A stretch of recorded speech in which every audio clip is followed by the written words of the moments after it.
You just got to keep punching and just take care of your business, and you just realize until they come and shut you down or lock the doors or you can't get product or whatever, until you can't make a payroll. You'd be surprised what you can take, though. And you just keep punching and punching, and believe it or not, times, get good. And it goes back to what I once again preach. When times are really bad, we forget they're ever going to be good again. And when times are really good, we forget they're going to be bad again. And we need to always remember that so the paddle doesn't get you. Yeah, tell people your concept of the paddle. Well, there's a paddle for everybody's ass. We all know that. And every day you just get up, and I don't fear anything, but I worry about everything.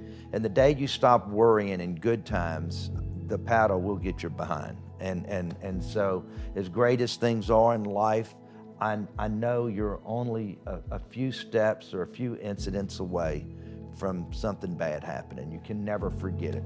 Did you have fear as a kid and you just got into enough business scuffles that you figured your way through things, or have you always been fearless? I'm pretty fearless, but I do worry about everything. But once again, the book, and this is why Harper's asked me to write the book, because of all my Tilmanisms. You got to know what you know and what you don't know. And I knew that I understood business. Now, don't ask me to, go win an Emmy. I took guitar lessons for 4 years, and I still struggle playing a guitar. I can't draw a stick person very good, but I knew that I understood business. So I know what I know, and I know how to do due diligence on a deal. I don't worry about making a bad deal because I feel like that's what I know. So no fear when it comes to that. And how much of that is instinctive, and how much of that have you had to teach yourself? I think I definitely got the DNA gene and understood business, but at the same time, I've been a sponge. And I'll look and watch everything and pay attention, and every day I get up, I look for mistakes and what I can learn that day. You don't ever think that you know it all, because you don't. And so every day is still a learning process, and you can't ever get caught up with who you are, because you're worth a few $1 billion and you have an extremely large company. And because like I said, the day I don't look in the back of my head, that paddle's gonna get my ass. My father-in-law is a very successful self-made man, came from a tiny-ass village in Cyprus, which I hadn't even heard of until I met his daughter. And he gave me, I think, the best piece of business advice I've ever gotten, and I still use it to this day, which is to know more about any situation than anybody else in the room. And that has served me really well.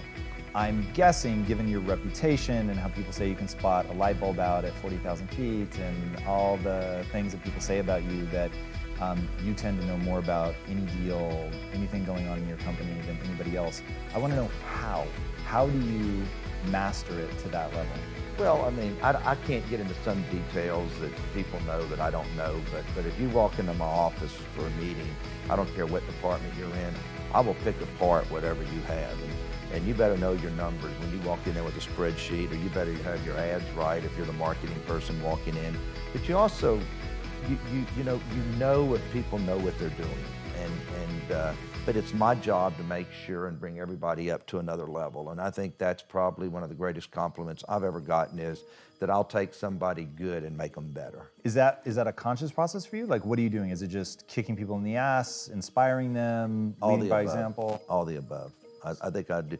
You always know where you stand with me. I have all my top VPs probably have been with me an average of 25 years. My 2 assistants have been with me 27 and 26 years. And everybody will tell you that is the hardest son of a bitch in the world to work for, but I would never work for anybody else. What would you have to see in them to think it's worth the risk? I think one of the best things that I ever did was I will look at somebody's resume and I can say, you know what? You've never been with the right company, and that's why you haven't excelled, and that's why you're in here today. And so many people choose the wrong company to go to work for. And I look at people all the time, and I look at your resume and say, why did you go to work for this company? I knew they were screwed up when you went to work for them, okay? And so some people just are not good at choosing the right company. And also, the person interviewing makes promises that never happen. And I think that's one of the biggest mistakes that people make, is choosing the wrong company to go to work for. Curiosity, what makes something the wrong company to go to work for? Is it different by person, or are there just certain things in a company people should look out for? Well, Do they really have good liquidity? Are they going to be in business? Are they an acquisition target where all of a sudden that they are and you're going to get bought and probably laid off? Everything do they have a product that is going to be around for a long time? So everything from liquidity to product, acquisition target, growth, where are you going to go? Everybody should always ask themselves if they want to grow and they just don't want to just whatever is say, where can I be in 5 years? If I can't be at this position in 5 years, then this isn't a good career path for me. I think everything is career path.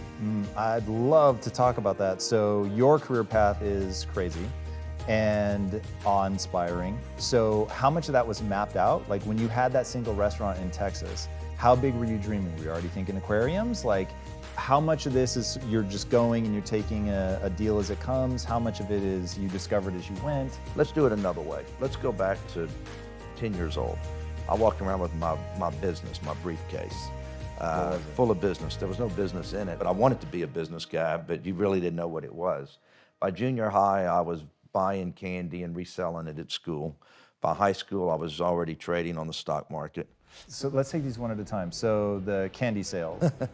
Who gave you that idea? Did you just understand, oh, if I can buy it for less than I sell it, then I can make money? That's just, hey, doing whatever it took to make money. I always wanted to make money. I always had money, even when I was a kid, because I always worked whatever job I could find, whether it was mowing somebody's yard or washing cars or selling lemonade to the construction workers. It was just always about making money. What made you good at selling? That is a very particular skill. You know, even today, it's all about, somebody said, why are you so successful? Because I sell. And even when you go out and you raise billions of dollars in debt and you're meeting with debt holders, you're still selling yourself. That's what it's all about. You're not just selling the deal. When I was public for 18 years, okay, and you're selling equity, I did 5 follow-on offerings, the most a restaurant company ever did when I was public. And you are selling yourself, and you know your numbers, you know your business, and you make yourself that you know more than everybody else, even if you don't.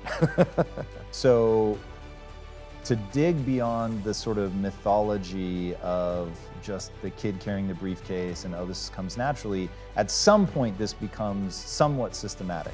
So if you're gonna be a sponge, you have to put yourself in a position to be a sponge. You have to know who to listen to, who to ignore. How did you begin to formulate that, and what does that process look like now? Well, I knew how to make money, and so at 21, I sold vitamins. I started building homes, building shopping centers. By the time I was 26, I built my first hotel. By the time I was 25, I told myself I'll have my first jet at 35, and I did. So I was an investor in a restaurant, and then when the world collapsed in the late 80s, you couldn't develop anything in Texas for the next 10 years. That's when every S&L failed. Like I said, every bank failed. And I just started opening restaurants and did that between like 86 and 92 and then 93. I said, well, you know what I'll do? I'll just build restaurants because I understand this business, but since you can't develop anymore, and I'll take it public, because that's when the whole big thing of restaurant chains going public. Did that for the next 17 years, and then was an opportunist, which I always talk about, is that my stock crashed with everybody else in 08 and 09. When I took it public, I owned 100%. In 93, you wake up, you're worth $100 million. I took it private in 09, and you're worth $500 million. It was very successful, bought it right, and then, you know, I could really grow then because I didn't have the handcuffs of being a public company. And when you think about the fundamentals of a business, when you're going in to evaluate a deal or whatever, what key things do you look for? Well, everything is occupancy cost, term of lease, do they own any real estate, what are their margins?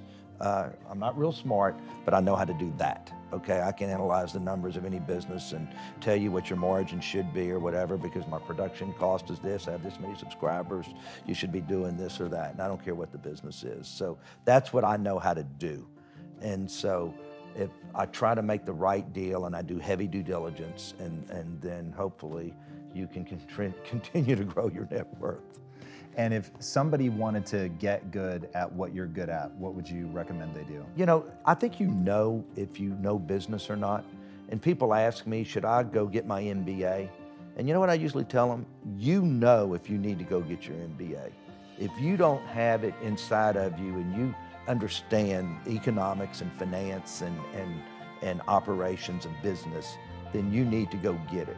I knew that I didn't need it. It was just a God-given gift. But also remember, I didn't get a lot of those other gifts. Don't ask me to play that guitar. Don't ask me to sing you a song. And don't ask me to draw you anything.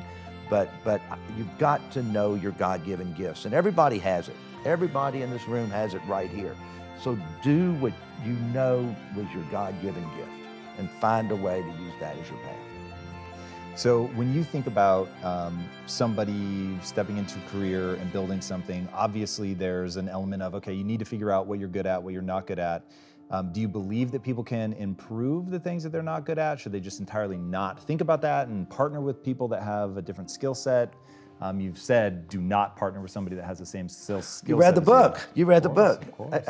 Absolutely, but at the same time, I've made myself, understand IT, information technology. And if you talk to any CEO of any company, they'll tell you that's the one department that you do not want to, because no matter who you bring in, everybody has their own way of doing it. And I've just still made myself understand technology, even though I'm not a millennial. I try to at least know a little bit about every single department, even if I don't know it a lot.